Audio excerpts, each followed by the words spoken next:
भोपाल के जहांगीराबाद इलाके में दो समुदायों के बीच में झड़प के बाद तनाव है। प्रशासन ने तत्काल कार्रवाई करते हुए स्थिति को नियंत्रण में कर लिया है।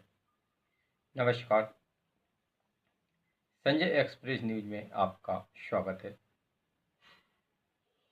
भोपाल के जहांगीराबाद इलाके में दो समुदायों के बीच हुई झड़प के बाद में तनाव का माहौल बन गया था।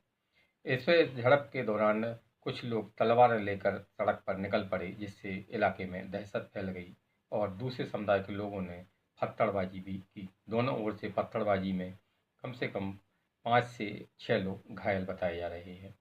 हालांकि किसी की स्थिति गंभीर नहीं है।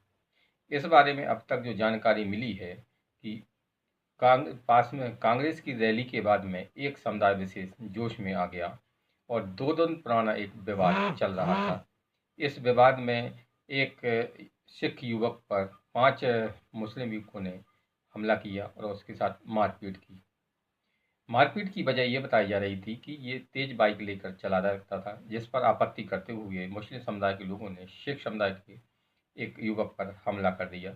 इस हमले में युवक को चोटें आईं। बाद में पुलिस ने 3 आरोपियों को गिरफ्तार कर लिया, लेकिन 2 आरोपी फरार रहे।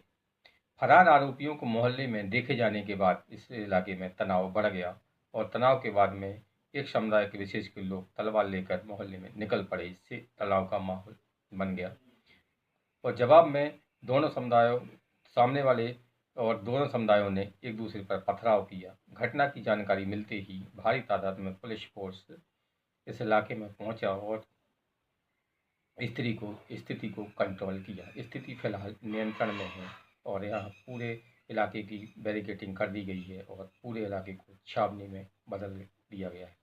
ये पूरा विवाद जहांगीराबाद की पुरानी गल्ला मंडी इलाके का बताया जा रहा है। विवाद की जड़ में कुछ ऐसे भी बताया जा रहा है कि सिख समुदाय की कुछ दुकानों पर मुस्लिम समाज के लोगों ने कब्जा कर रखा है। ये विवाद ऐसा सामने आ रहा है कुछ, लेकिन इस बारे में सही तथ्य क्या है अभी तक कोई ठोस जानकारी नहीं है। लेकिन अभी तक जो जानकारी मिली है वो तत्काल में विवाद एक सिख युवक के साथ मारपीट के बाद शुरू हुआ। पुलिस ने 3 आरोपियों को तो गिरफ्तार कर लिया था, लेकिन 2 आरोपी जो फरार थे उनको मोहल्ले में देखे जाने के बाद में तनाव बढ़ गया। इस इलाके के पास में ही कांग्रेस की एक रैली चल रही थी। रैली में भारी तादाद में पुलिस फोर्स मौजूद था, लेकिन जैसे ही घटना की जानकारी मिली तो पुलिस फोर्स ने तुरंत घटनास्थल पर पहुंचकर स्थिति को कंट्रोल किया।